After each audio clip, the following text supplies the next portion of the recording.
అత్యంత కృప కలిగిన యేసుక్రీస్తు నామములో వాక్యాన్ని వింటున్న బిడ్డలందరినీ కూడా దేవుడు సమృద్ధిగా దీవించి ఆశీర్వదించును గాక. ఆమేన్. ప్రియ దేవుని బిడ్డలారా, అందరూ ఎలాగున్నారు? బాగున్నారు కదూ? ఉదయమే లేచి ప్రార్థన చేసుకున్నారా? పరిశుద్ధ గ్రంథాన్ని చదివి ధ్యానం చేశారనన్నా?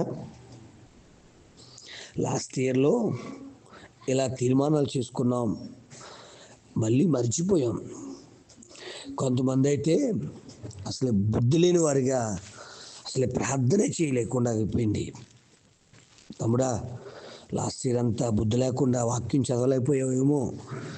బుద్ధి కలిగి వాక్యాన్ని చదువుదాం, వాక్యాన్ని ధ్యానం చేద్దాం, మన కుటుంబాల కొరకు మనం ప్రార్థన చేసుకుందాం.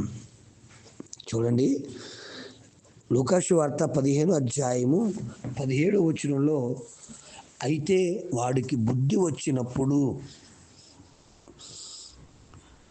అనే మాట మనకు కనబడుతోంది. అంటే ఆ తప్పిపోయిన కుమారుడు బుద్ధి లేనప్పుడు తండ్రి మాట వినలేదు.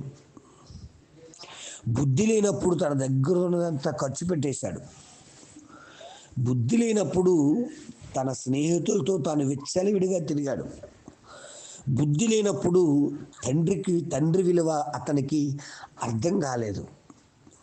అలాగే దయచేసి ఇవాళ నీకు నాకు బుద్ధి లేకపోతే దేవుని వాక్యపు విలువ, దేవుని విలువ అర్థం కాదు.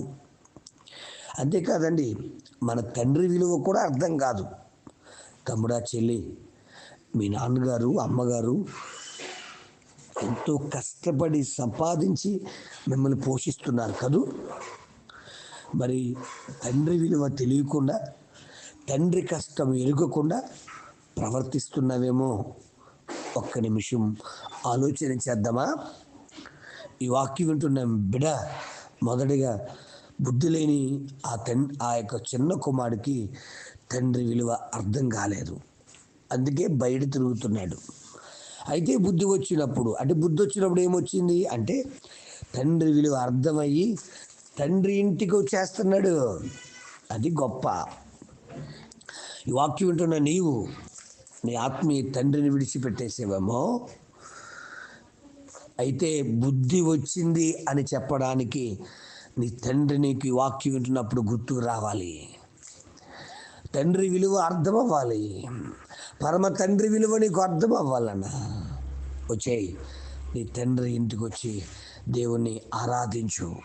బుద్ధి వచ్చినప్పుడు అతనికి తండ్రి విలువ అర్థమైంది.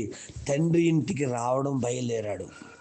2, అయితే అతడికి బుద్ధి వచ్చినప్పుడు అతడు అనుకుంటున్న మాట ఏమిటో తెలుసా? నా తండ్రి ఇంట అనేక మంది కూలివారు ఉన్నారు, వారందరికీ ఆహారము సమృద్ధిగా ఉంది. నీ తండ్రి ఇంటిలో వాక్యం అనే ఆహారం సమృద్ధిగా ఉంది. కాబట్టి నీ తండ్రి ఇంటికి వచ్చేసేయి. మొదటిగా బుద్ధి వచ్చిన వాడికి తండ్రి విలువ అర్థమవుతుంది. బుద్ధి వచ్చిన వాడికి ఆహార విలువ అర్థమవుతుంది.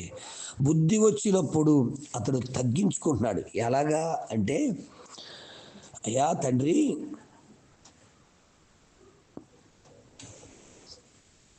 నేను పరలోకానికి నీకును విరోధంగా పాపం చేసేసాను. నీ ఇంటిలో కొడుకు అనిపించు కూడా నాకు యోగ్యత లేదు. కూలివానిగా నన్ను చేర్చుకో. ఒకప్పుడు కొడుకుగా అధికారం చెలాయించిన ఈయన, హెచ్చించుకున్న ఈయన, గర్వంగా ప్రవర్తించిన ఆస్తిలో నా భాగం ఇచ్చే అని అడిగిన ఈ చిన్న కుమారుడు ఇప్పుడు తగ్గించుకుని, అయ్యా నీ కుమారుణ్ణి అనిపించుకోవడానికి యోగ్యత లేదు నాయనా, నీ కూలివాడిగా నన్ను చేర్చుకో, నీ పనివాడిగా నన్ను చేర్చుకో. తగ్గించుకుంటున్నాడు. తగ్గించుకునేవాడు హెచ్చింపబడతాడు, హెచ్చించుకునేవాడు తగ్గించబడతాడు. సో బుద్ధి వచ్చిన వాడి లక్షణాలు: మొదటిది, తండ్రి విలువ తెలుస్తుంది, తండ్రి ఇంటికి వచ్చేస్తాడు. 2, తండ్రి ఇంటిలో ఉన్న సమృద్ధిని గురించి ఆలోచిస్తాడు. 3, తండ్రి దగ్గరకు వచ్చి తన్ను తాను తగ్గించుకుంటాడు. 4, తండ్రి ఇంటికి వచ్చిన ఆ కుమారుడు కోల్పోయినవన్నీ తిరిగి సంపాదించుకున్నాడు.